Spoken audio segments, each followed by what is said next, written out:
I'm Jake. I'm Tom.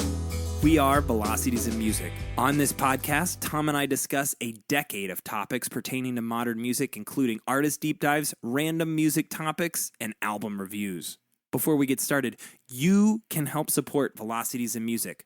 Subscribe to Velocities in Music on your favorite listening device to automatically get our latest podcast episodes sent to your device for your listening pleasure.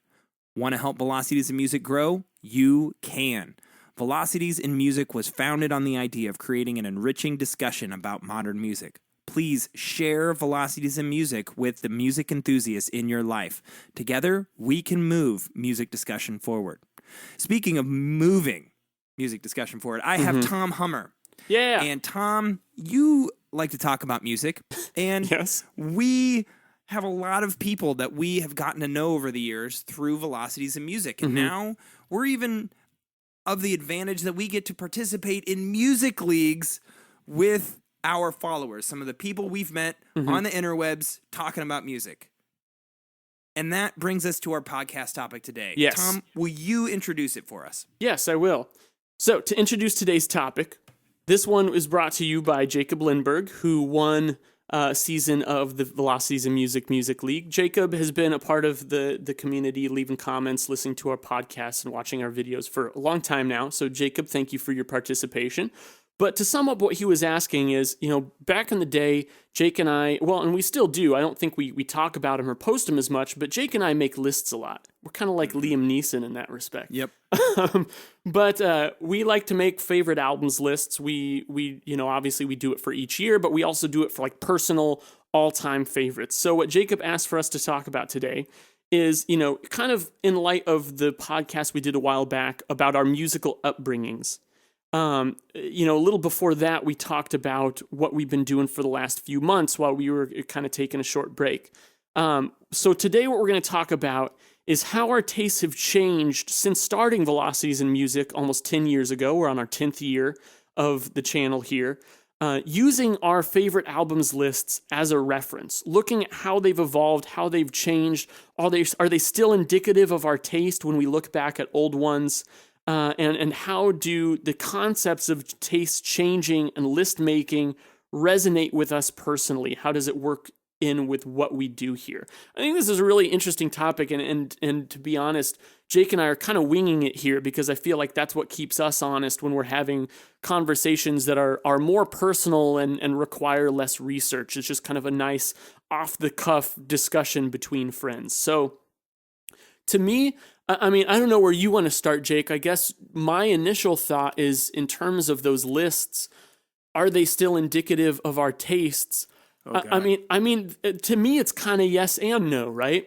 I actually went back today and I looked at the very first favorite albums list that I ever made. A couple of these actually predate Velocities in Music. The first time I ever made a list was in the spring of 2007, right before I graduated from high school. So this is about 12 years ago now.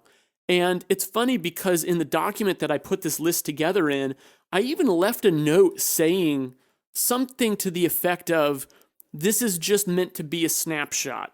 Yep. This is not, a canonical thing in my life, but it indicates where my tastes are right now. And I looked at that list, and it's funny because there are a lot of things on there. Like, I would say probably like 80% of that list is similar to what my list would be now.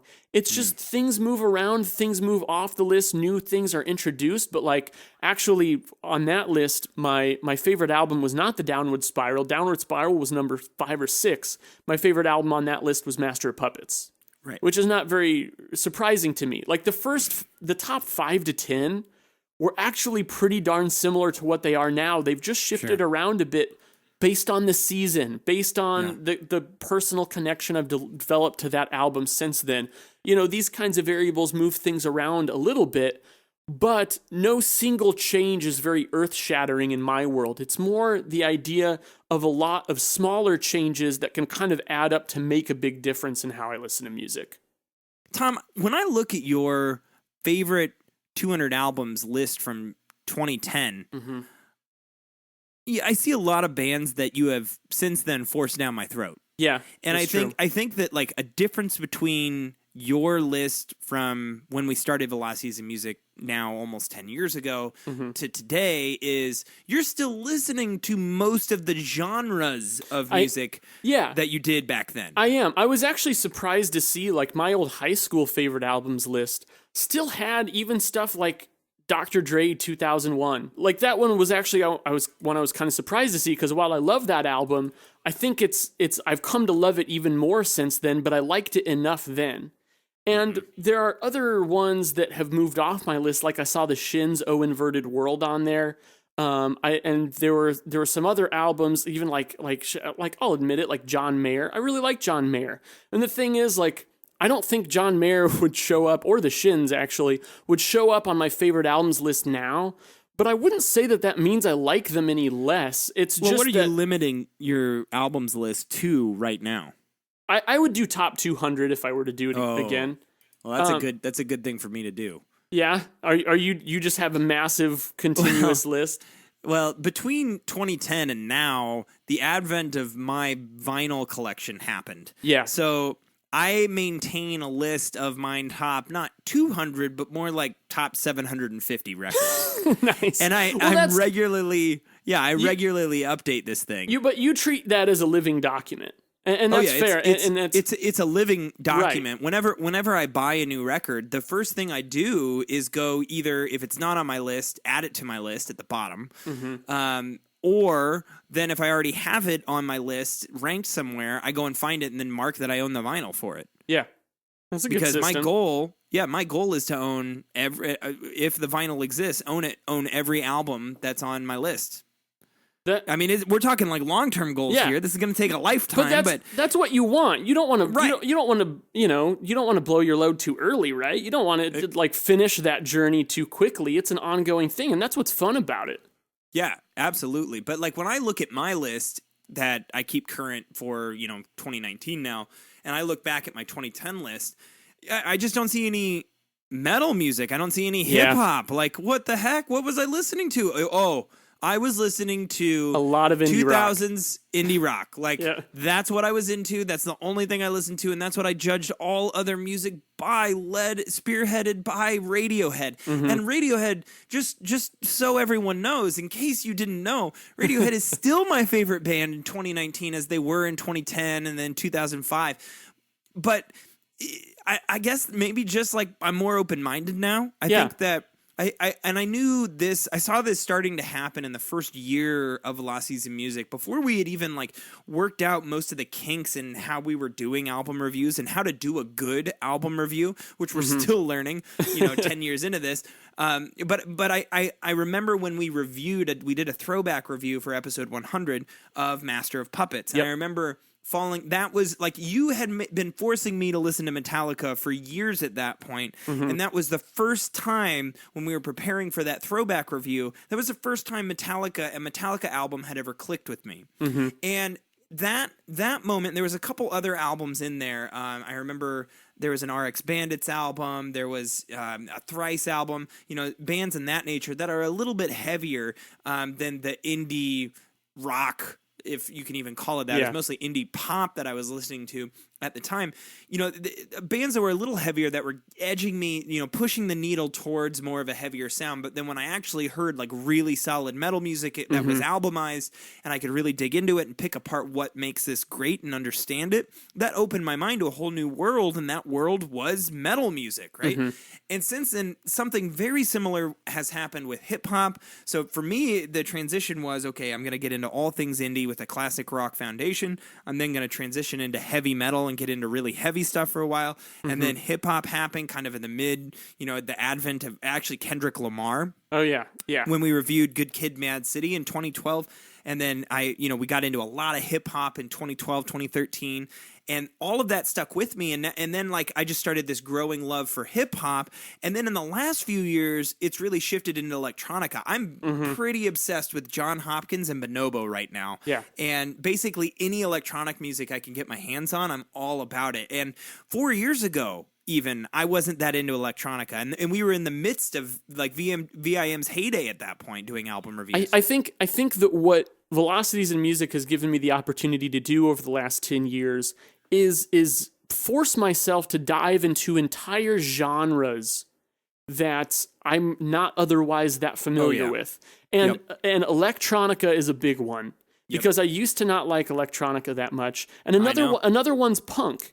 I've never disliked punk, but it's more like, and I've never like hated electronica either, but it's more just you don't understand the depth and variety of those entire worlds of music until you just dig into and listen to a large quantity of it.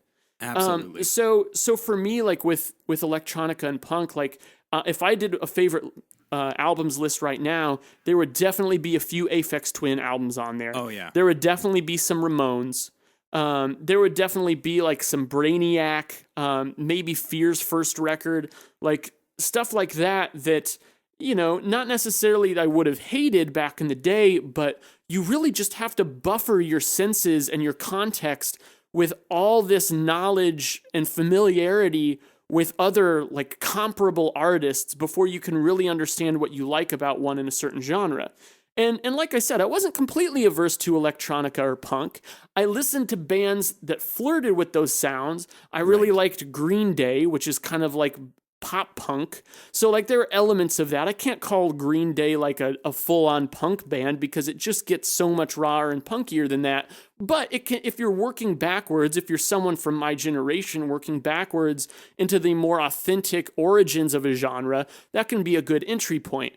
Same thing with like I love Radiohead's Kid A. That can be a good entry point to electronica if you're not if you're not familiar with it, or even Nine Inch Nails. You know, there's a lot of I listened to the Downward Spiral again recently on its 25th birthday, and it actually kind of took me by surprise, like how much of that is actually electronic. Like it sounds like a duh thing to say, but I tended to, when I was younger, focus more on the heavy guitars and the hard rock vocals because that's what I connected to. Right. And that's the part of the Venn diagram that overlapped with stuff like grunge and metal that I was more in tune to. Now I'm more in tune to electronica, and when I listen to the Downward Spiral, I hear that side of it a lot more clearly. So these things kind of open you up, you know?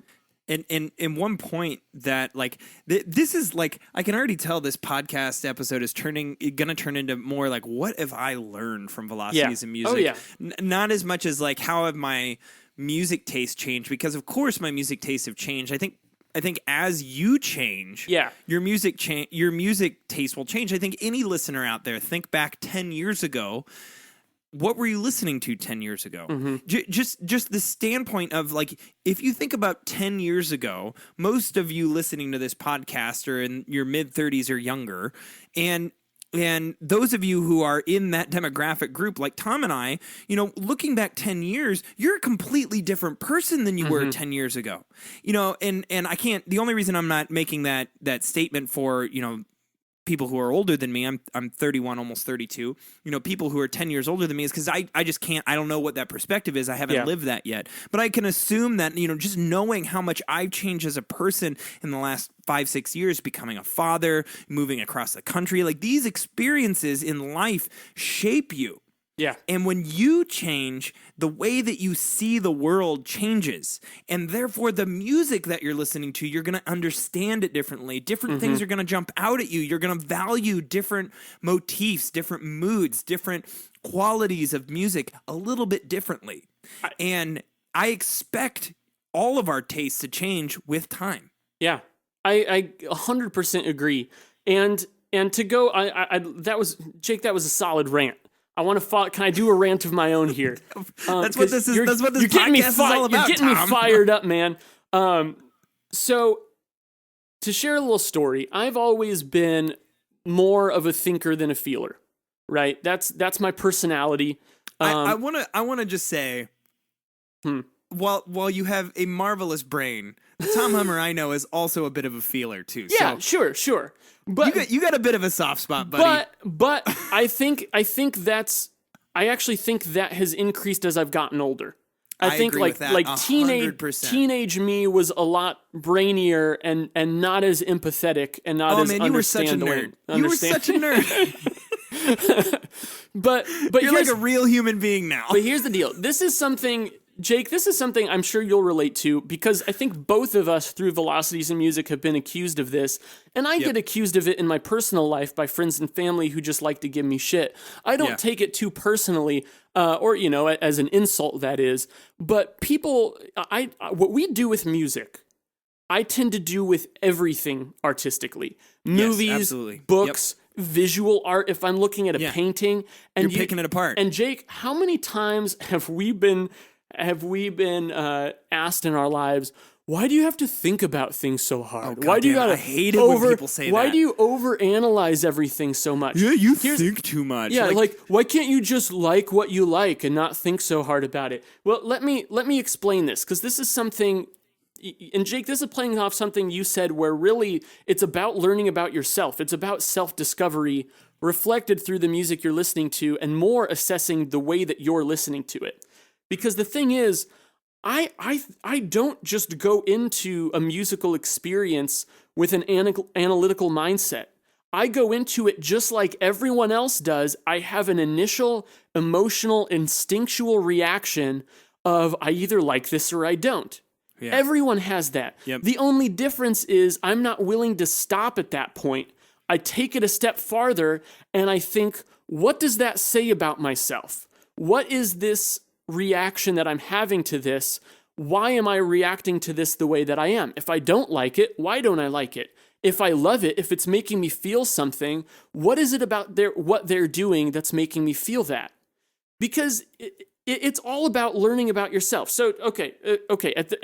At the risk of sounding like a fucking hippie, Jake, let me take this a step further. None of you listening, not me or Jake, not your parents, anyone on this planet asked to be born. None of us asked to be here. We were given a mind that is shaped by both nature and nurture. We don't get to decide what the nature of our minds are. And really, for most of our formative years, I think it's safe to say that most of us don't really get to decide what our nurture is either. We don't get to decide the environment that we grow up in. So really, like, we have these minds that are as foreign and as strange and unknown to us as the world around us. And yet, I'd be willing to venture that 99% of people's mind power and attention goes to trying to figure out the world around them rather than trying to figure out themselves. And to me, the reason I'm going on this whole pretentious sidebar, Jake, is because to me, that's what listening to music is, and that's what the process we do and what we're talking about is it's about learning about yourself. The thing to me that's so great about music and art of any kind is it is both an intellectual and an emotional exercise. And it's not all just... good art should be.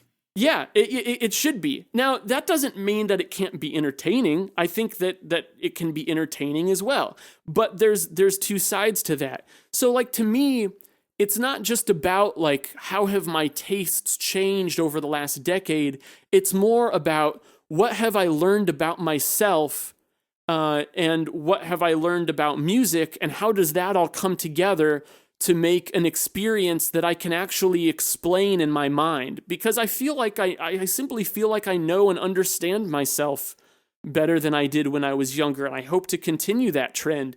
But that's the thing. Like, when I'm listening to music, there's two sides of it. There's me, and there's, as a listener, what I'm getting out of it and how I'm interpreting that. But I'm also constantly, and this is something I didn't do as much, I think, before Velocities in Music, I try to give the artist the benefit of the doubt and go into a listening experience thinking, what are they trying to communicate? What is the intent here? Because all art and all music is just communication. It's someone trying to express something in a way, whether it's visual or audio, trying to express something that they can't necessarily just say or put into words, right? It's something a little bit bigger than that. So at the same time, I'm trying to understand what they're saying. I'm also thinking, what does this mean to me? If I like it, how much of that is me and how much of it is them? If I don't like it, how much of it is me and how much of it is them? What could they have done to make their message more potent and more understandable to me? And it doesn't mean that it's always going to line up, right? I mean, it's kind of like one thing that I've learned in my adult life that I wish I had known, when I was younger. And actually, this probably isn't. I'm probably not the best example of this because I've been in with the same girl since I was 15 years old. But relationships can fail, and it doesn't have to be someone's fault. It could just be that the two people aren't right for each other, right? It's not someone's fault. It's just they're not compatible. That's not how things worked out for them. I almost feel the same thing about when I listen to music. It could be that I don't like it. The message isn't getting through to me. I'm not appreciating it. It's not my fault.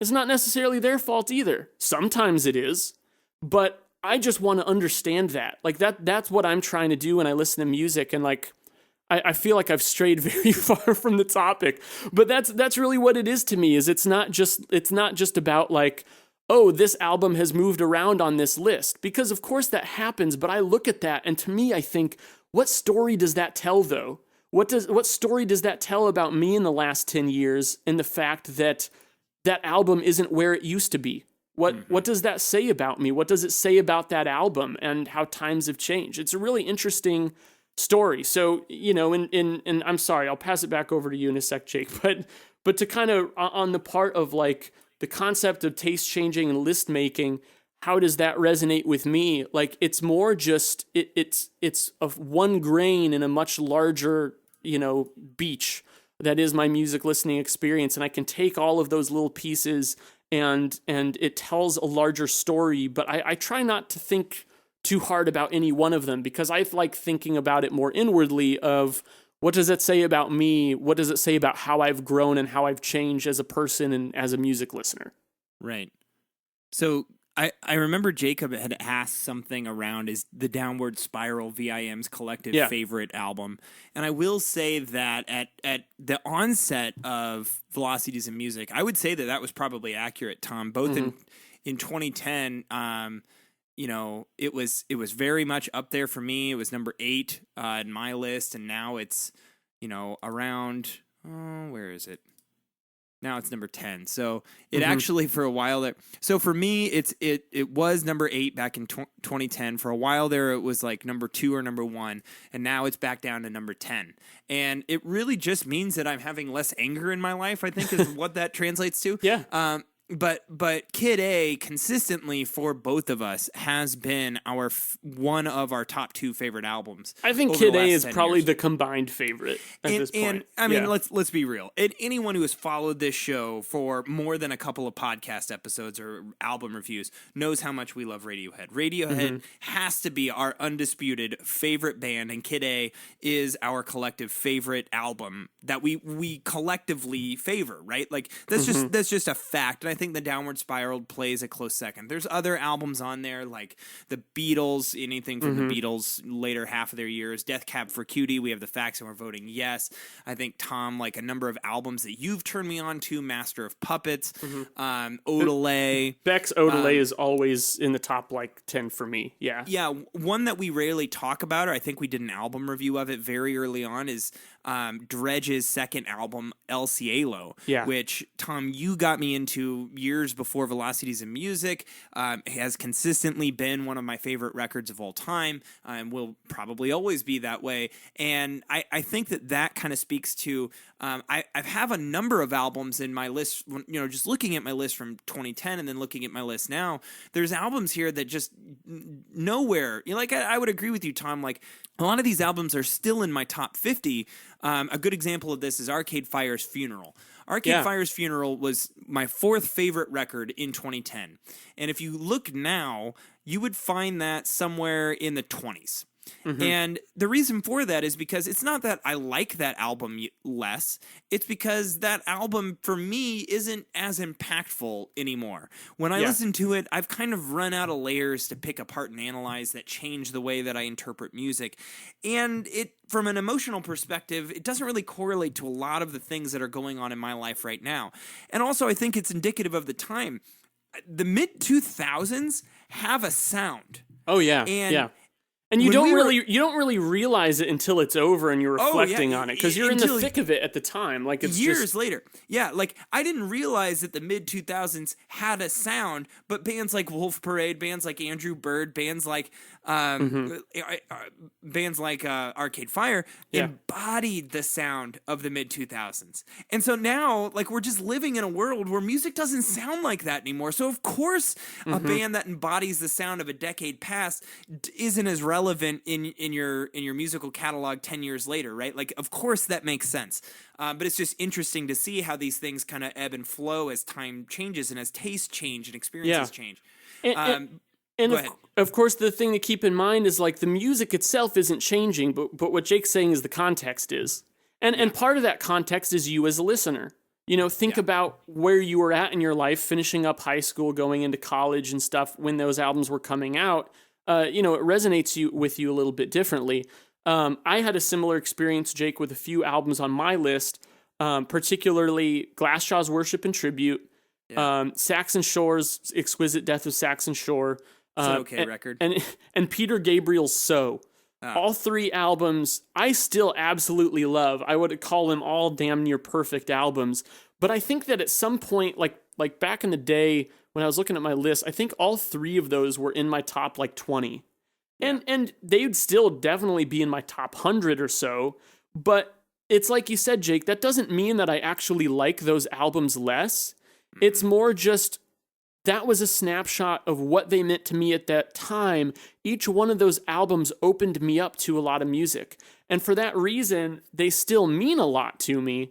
Yeah. But, you're going to find other things that mean more to you now. There's always going to be something that's just resonating with you a little bit more. And so I have some albums now that are a little more potent and a little more timely to me. And maybe in 5 to 10 years, those will fade away a little bit. But once again, I very rarely do I actually revisit an album and think, wow, why did I like this so much? Yeah. Just looking at your list, there's a few albums from like 2010 that are very high on your list that I look at it and go, why the heck did he like this at all? Really? Like what?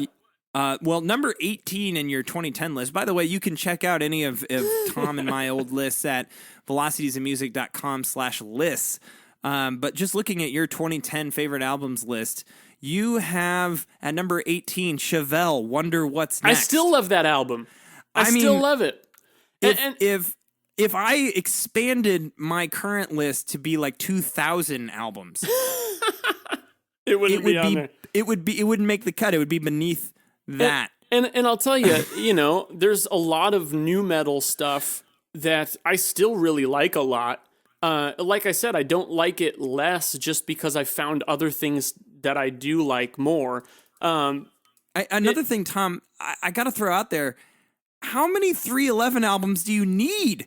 Because dude, I love one is bad enough. I love 311. One is bad enough, there's man. There's like 4 or 5 311 albums that are always going to be up there for me. But I'll tell you what.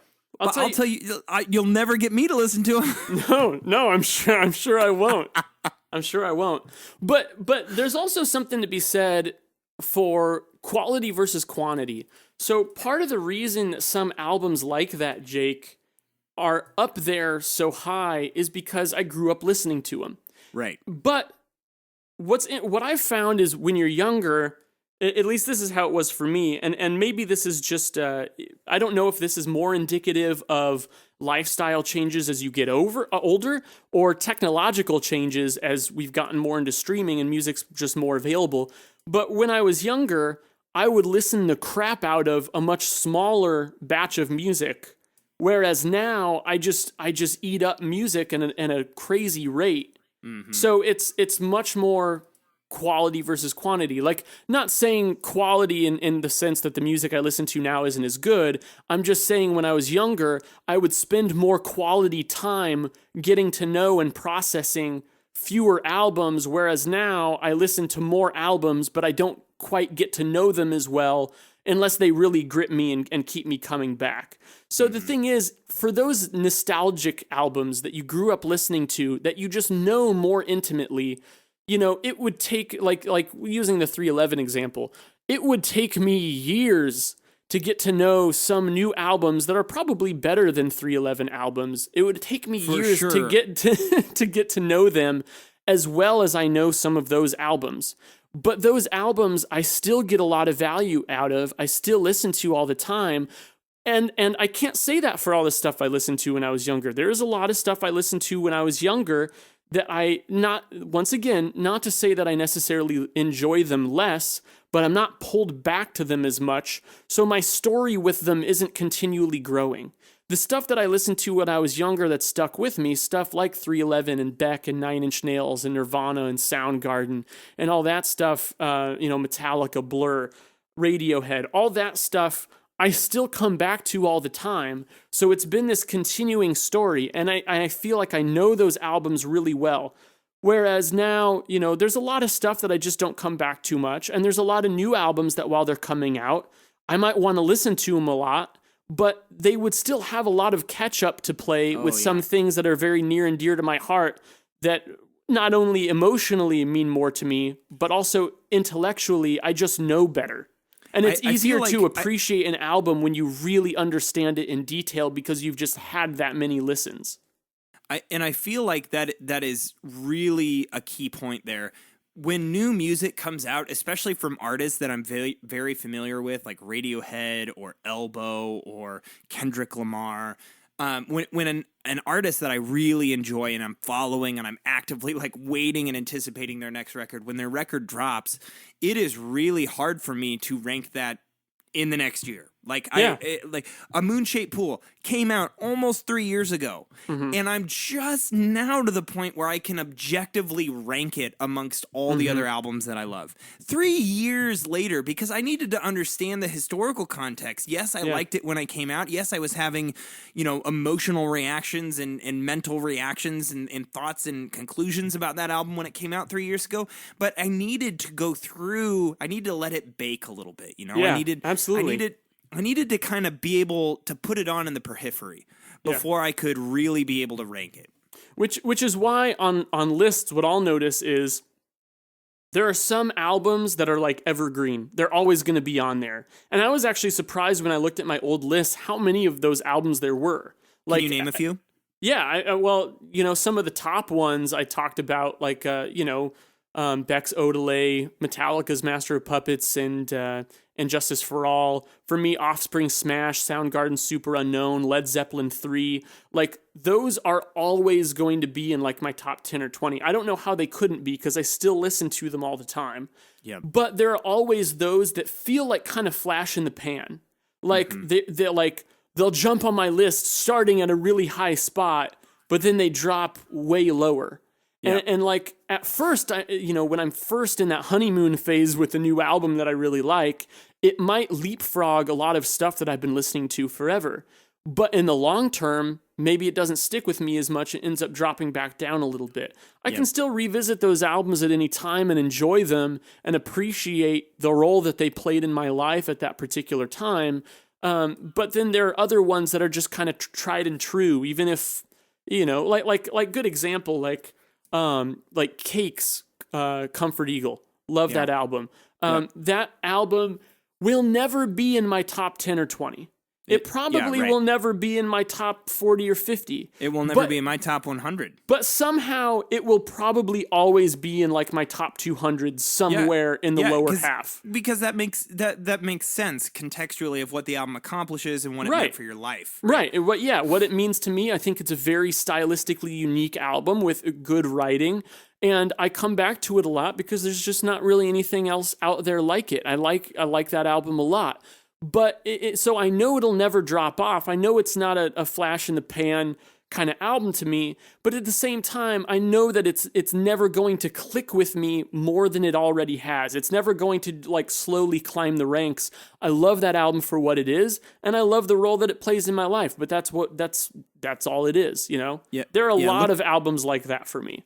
Absolutely. And looking at my updated list, you know, and one thing that you said, Tom, about how, like, you know, looking 10 years ago, I mean, I was really into that indie music, and outside of the Downward Spiral being 10th on my current list, which is ephemeral and always changing, the next like heavy album doesn't come until Master of Puppets, and that's at spot 38. So the top 40 albums on my list are still in that mid 2000s kind of indie rock, or something classics like Led Zeppelin, the Beatles, David Bowie, Pink Floyd. All of those artists have albums on my list that are in my top 40. But what really gets interesting, where you can see how my tastes have changed, is really from 50 on down. You know, Doggy Style by Snoop Doggy Dogg, very, very high on my list. A whole bunch of different albums. And Mars Volta starts having a number of albums there much higher. You know, you can really get into Deaf Heaven, you know, which has to be my favorite artist of the 2000s. Very, very heavy music.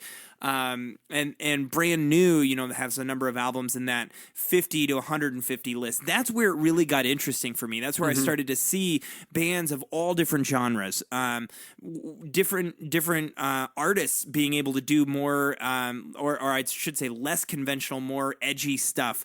You know, albums that come to mind as like Clipping's album, or other just, you know, kind of extreme stuff that we fall upon in Velocities in Music. But that's where it really has gotten interesting for me. Yeah. And the thing is that I still listen, like the top 200 albums, those are albums that I am constantly coming back to. Yeah. It's interesting as your taste calibrates too, because it's not just about changing, it's about fine tuning. Right. So I want to tie this back to, you mentioned Deaf Heaven, Jake. I'm going to take kind of a roundabout way of getting there. But I had a kind of a funny experience a while back. So, Jake, we were getting ready for Music League, and one of the rounds in the genre Music League was for electronic music, right? I submitted the song Please by Blank Mass. I like that song a lot. Great electronica track. I love that song. Because of you. It's funny. It's funny because I work from home, and I was playing through songs that I thought about submitting, and I played that one for a little bit, just listened through a little bit of it to see if it's what I wanted to submit. And my wife was getting ready for work, and she came in, she was like, "What's this song?" Because I was just hearing it through the wall, but I love it. I was like, "Oh, this is Please by Blank Mass." I was like, "It's actually funny you say that, because I remember this was on my like best of whatever year it came out, 2016 or 17, playlist, and we listened to it in the car driving to my mom's place once, and I remember you saying then that you really loved this song." Yep. And she was like, "Oh, I didn't even remember that," but I guess her tastes, you know, stayed the same. She still liked that song. So I told her I'd love to make you a playlist with some other electronica songs that sound kind of familiar if you'd want to check it out, because I get excited when Kelsey really likes certain songs or certain bands, because then I'm like, oh, maybe I can find other stuff that she would really like. And I like being able to bring that enjoyment to her and see what kind of stuff she likes, you know, get to understand her tastes. So I set out to make a playlist. I figured that, Jake, you know, we have spreadsheets going back several years of all the albums we've been listening to, and we take notes and kind of give them scores as to what we think of them. So I just kind of started going back through those documents and thinking of what I could think of from like old classic electronica stuff like Orbital and The Orb and Aphex Twin and Mouse on Mars and stuff like that. And I just started listening to a bunch of electronica that I was thinking of. And it kind of made me realize, like, holy crap, I remember I used to not even like this genre. Now, not only do I like it a lot, like, I've got this wealth of knowledge here. The thing that was really amazing to me about it, actually, more so than that, like, holy crap, I actually like this genre, is that despite having dozens and dozens of electronica albums that I was digging through and artists that I was listening back to, I couldn't find that much that sounded exactly like that. Right. And you know why? It's because when you first start getting into a new genre of music or a new sound, it all sounds the same. But when you actually get to know it and get to know the differences between artists, like when I was listening to that much electronica at once, it kind of made me realize like none of this stuff really sounds that much alike. Every artist has little nuances in the arrangements and productions and sounds that they use, that it's just this huge wealth of different styles and sub-styles and things, and no two of them are really exactly the same. Absolutely. And one thing I want to add on to this, Tom, is for me, getting to know the history of a genre, which really didn't happen for us until we started doing the podcast. We did a few genre deep dives. Yeah. And through that, we learned the chronology of it and the history of where the sound that we are familiar with today, where that sound came from, how it evolved over time. And that, to me, has been a wealth of knowledge. It gives me, when I really understand the history of where a sound comes from, it makes you listen to it in a completely different context. Yeah. And you can hear all of the differences a little bit better. And all of a sudden, it's a much more vibrant world and soundscape that you're trying to parse. And to me, that is what, like, if you truly love listening to music, if you've ever just listened to an album and gone, fuck yeah, like this is the best, I want to listen to more of this, and you get into a band, go read about their influences, go read about the genre, go research the history of that genre, what were the other major artists, and listen to those albums. Who cares if you don't like them? Listen to them once. You're not out anything. Yeah, absolutely. Because listening to an album you don't like might help you learn your own tastes and expand your context to help you find an album that you love that you might not previously would have appreciated. This is where it comes back to what I was going to say about you and Deaf Heaven, Jake. Because, Jake, it's been a privilege to see how you have come to love metal music. And I love metal music. And what's awesome is reviewing albums with you. We reviewed a lot of albums, a lot of metal albums when we were doing the album reviews back in the day. And, just a bunch of albums that sometimes you like and sometimes you wouldn't. I remember we both really liked Deathspell Omega. We both really liked some Between the Buried and Me stuff. And then there was some other stuff that, like, we didn't like quite as much. But I feel like Deaf Heaven gets pegged these days as being kind of like a hipster band that's metal for people who don't like metal. No, but that's kind of me. But here's the deal. You know that you like them because you've had the context of listening to a lot of other metal that you didn't like. And I gotta give you credit, Jake, because whenever we would review a metal album that you didn't like, you would be able to say exactly why you didn't like it. You'd say, I don't like the role the vocals are playing. I don't like the way they're mixed. I don't like the way that they're structuring these songs. I don't like the way that the riffs work with the drums or whatever. You would always be able to articulate that.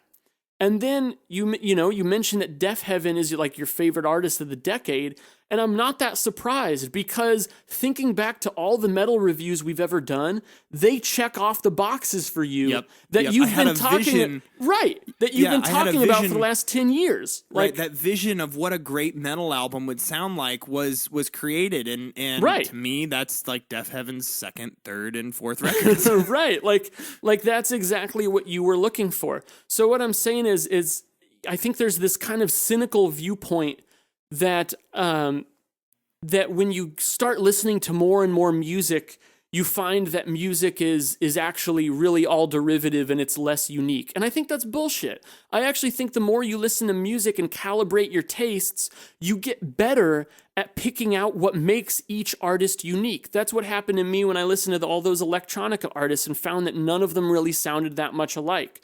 That's what's happened with you, Jake, as you've listened to a bunch of metal bands and honed in on one that really carries the qualities and values that you think represent the best of the genre. You couldn't do that without listening to a lot of other things for context. And I think that to me is it comes back to why we make lists, why we do like to quantify and assess our tastes. And that's not for everybody. And I understand that. I've talked to a lot of people who are like, gosh, I don't think I could make a list of even top 10 albums. It's too amorphous for me. And I respect that. I understand it. But I'm someone who likes to do that. And I actually find that it's not too hard to do if you give yourself enough context, get to know yourself, and just take the time to do it. I think the only logical way that we can truly wrap up this podcast episode is by doing a part 2 where we update our list, publish them on our website, and then talk about them in a podcast. I'd love to do that. I've been meaning to. I haven't updated my favorite albums list since around this time, 2014, right before we stopped doing album reviews. Oh, that's crazy. It was like I think like it was right around the time that like Sun Kil Moon's Benji came out. Oh yeah. Well, I know you still love lists. That hasn't changed. Do. Yeah. And I still maintain a list, so it won't be hard for me. I need to update mine. It's been a couple months, but I'll do mine, man, and let's get back together and see what revelations we take away from it. That sounds great. So you all can look forward to that. Part 2 of this podcast series where we actually go over the list. We'll do that here in the near future. But tell us in your YouTube comments, send us an email, shoot us a Facebook message. How has your music taste changed over the last 10 years? Are there any genres that you're particularly into now that you weren't then? Has it affected your favorite albums list if you have one? If you don't have a favorite albums list, what's stopping you from writing one? Do it with us and we'll talk about it in our next podcast episode. Any other parting thoughts for Jacob? No. Jacob, thanks for the great podcast topic. Thanks for being a part of Velocities in Music. And you guys always get us thinking, and we appreciate it. Thank you guys for your continued support and participation. We love all of your comments on our YouTube videos, your Facebook messages, and all of your emails to us. Your participation is what makes Velocities in Music possible. So, as always, thank you for being awesome. I'm Jake. I'm Tom. We are Velocities in Music, moving music discussion forward.